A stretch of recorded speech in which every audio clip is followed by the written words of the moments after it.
Os muros da cidade no redor do moinho estavam com seus portões fechados. Nos identificamos e logo os guardas abriram os portões, nos deixando entrar. A apatia era visível nos rostos dos guardas, e não nos importamos com isso, de início. Ajudamos os goblins a descarregar a carroça e fomos checar o avanço da névoa maldita. O ponto mais visível se encontrava no alto do moinho, onde perdemos alguns momentos observando a noite e a floresta ao longe, que de certa forma tinha um ar sinistro.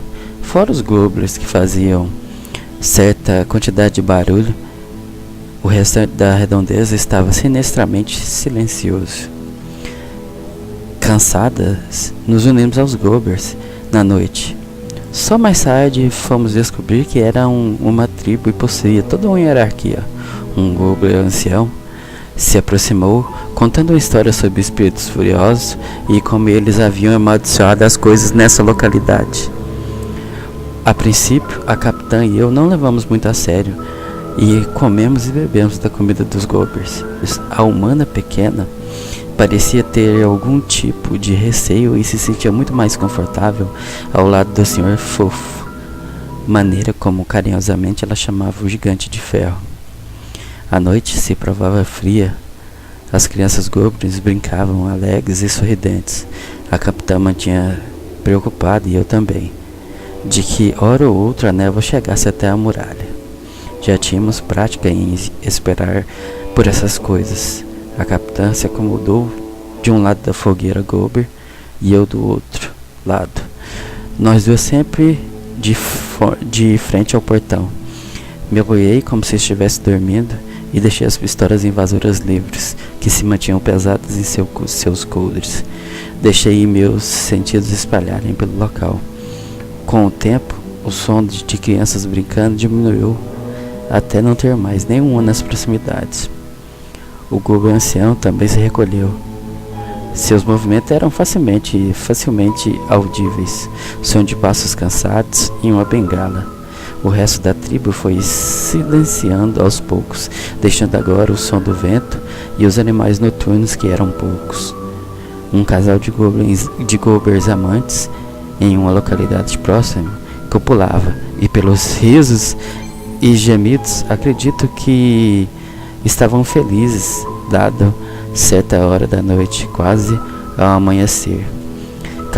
Certa hora da noite, quase ao amanhecer, percebi que a capitã havia dormido. Me certifiquei que estava tudo bem com ela, e alguns minutos antes da aurora, me entreguei ao mundo dos sonhos, do qual eu nunca tenho lembranças. Eu sabia inconscientemente que não partiríamos naquele dia. Acordamos aproximadamente perto do meio do dia. E conversando com o capitão, chegamos à conclusão que deveríamos partir ao amanhecer do outro dia bem cedo. Mas nossa tranquilidade foi quebrada pela humana pequena, que chegara apressada e esbaforida, muito perturbada com algum acontecimento no porto do Arroio do Pescador. Ela contava com um tipo de história maluca sobre ter ido comprar um enorme peixe para o almoço e sobre algum momento ter achado a aparência do peixe estranha e partido, revelando sair de dentro do peixe uma gosma branca e ter se espalhado. Ela relatou também sobre a aparência das pessoas do arroio, que era apática e esquálida. Seus olhos eram um puro terror ao falar que uma mulher tentou agarrá-la enquanto lidava com um peixe de aspecto asqueroso. Apenas por curiosidade, olhamos para os guardas locais e todos aparentavam a mesma apatia. Um dos goblins, observando nossa conversa, se intrometeu, contando uma história estranha sobre pessoas da cidade estarem doentes.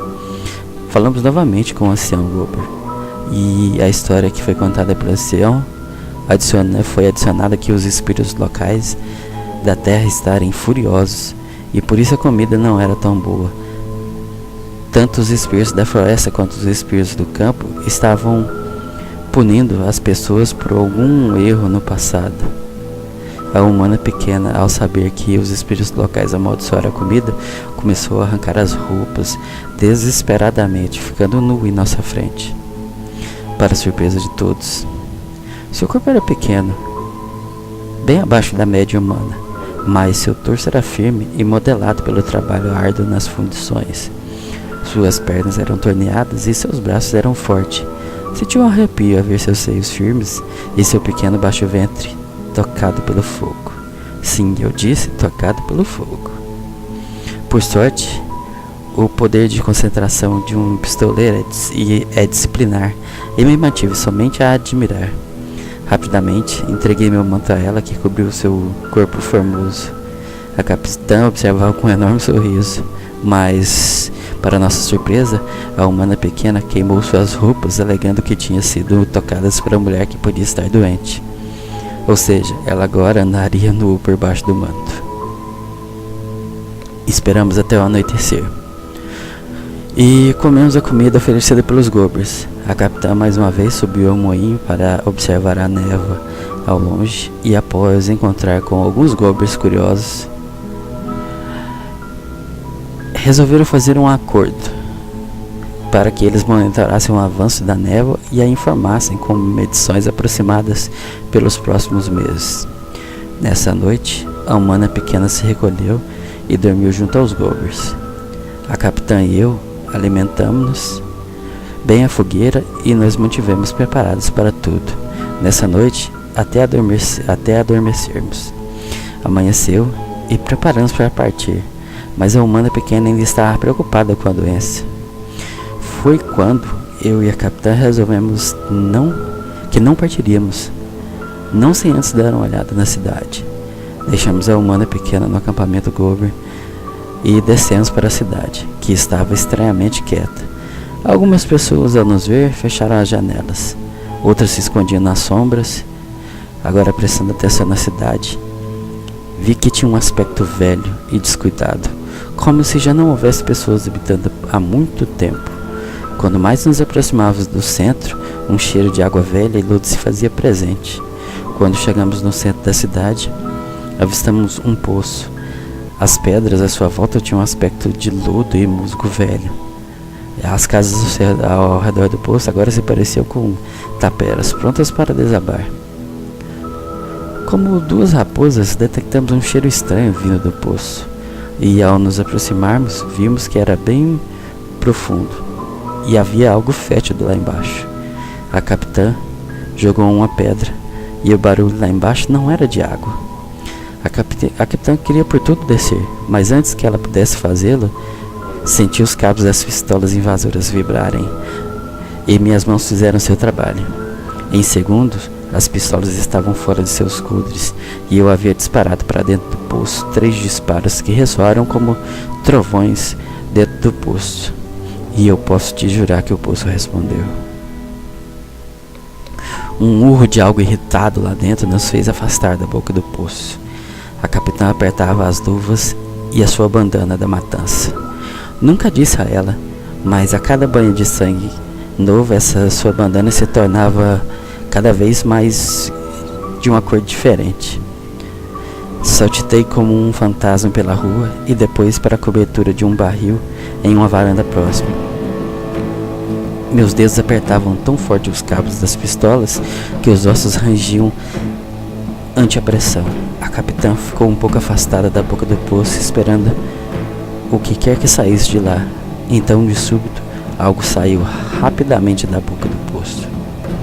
Era uma criatura asquerosa, coberta de líquen e gosma das profundezas. Algo saído dos contos de pais para crianças que não se devem irritar coisas que dormem nas profundezas da água. A criatura era forte e grande, tinha uma estrutura estranha em sua enorme boca. A capitã não perdeu tempo e partiu para cima da criatura. Confesso que tenho um certo fascínio pelas habilidades da capitã. Ela inchou seu peito e mais uma vez usou sua poderosa voz contra a criatura, e depois continuou desferindo golpes poderosos contra a criatura. Eu, por minha vez, fiz desabar sobre o monstro uma chuva negra de morte e pólvora. onde minhas balas eram os próprios emissários da própria morte. Mas, para minha surpresa, não fez tanto efeito quanto esperado. Vi claramente que o líquido que cobria a pele, mesclado a uma espécie de gosma, detinha grande parte do poder destrutivo de minhas balas. Fiquei preocupada. Que tivéssemos pescado algo maior que nós mesmos. A capitã ainda seguia vigorosamente, devo dizer, vigorosamente, em seu combate com a criatura. Mas ela também percebera a dificuldade em destruir a carne da criatura. Mesmo assim, não se abalou. A criatura, por sua vez, fez seus ataques que não eram fracos, e em certo momento desprendeu de sua boca um apêndice tendrílico, tentando acertar a capitã. Disparei de novo, e de novo, e de novo, e o resultado foi o mesmo. Pouco avariço à carne das profundezas. Mentalmente me xinguei por não estar mais preparada, e quando já estava procurando outra posição de disparo passando por cima dos barris próximos, vi o impossível ser feito pela capitã.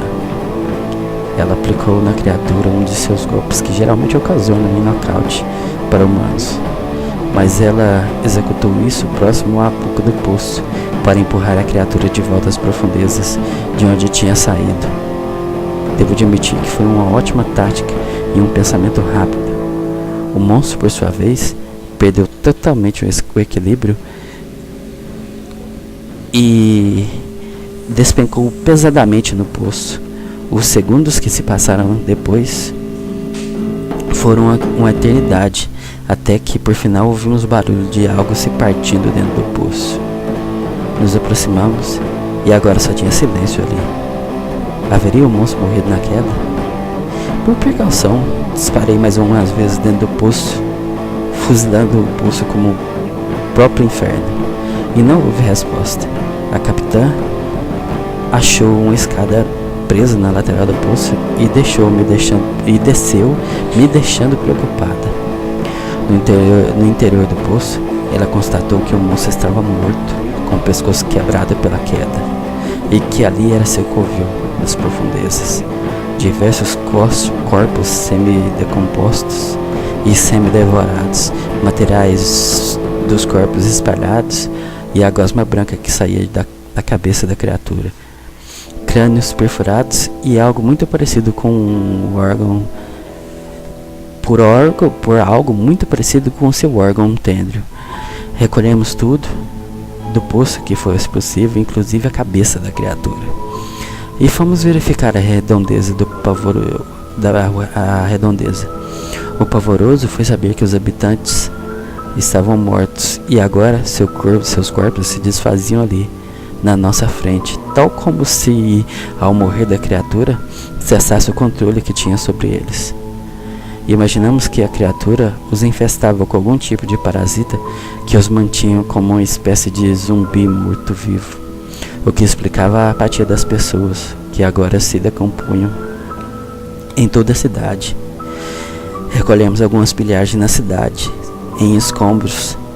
Dentre essas pilhagens, pertences de combatentes divinos que pereceram em uma cruzada nessa cidade imunda. Saímos da cidade do Arroio do Pescador rumo ao moinho, mas não antes de atear fogo a toda a cidade. Pensei comigo: sejam purificados pelo fogo. As chamas consumiram e subiram alto, libertando desse local de seu destino terrível.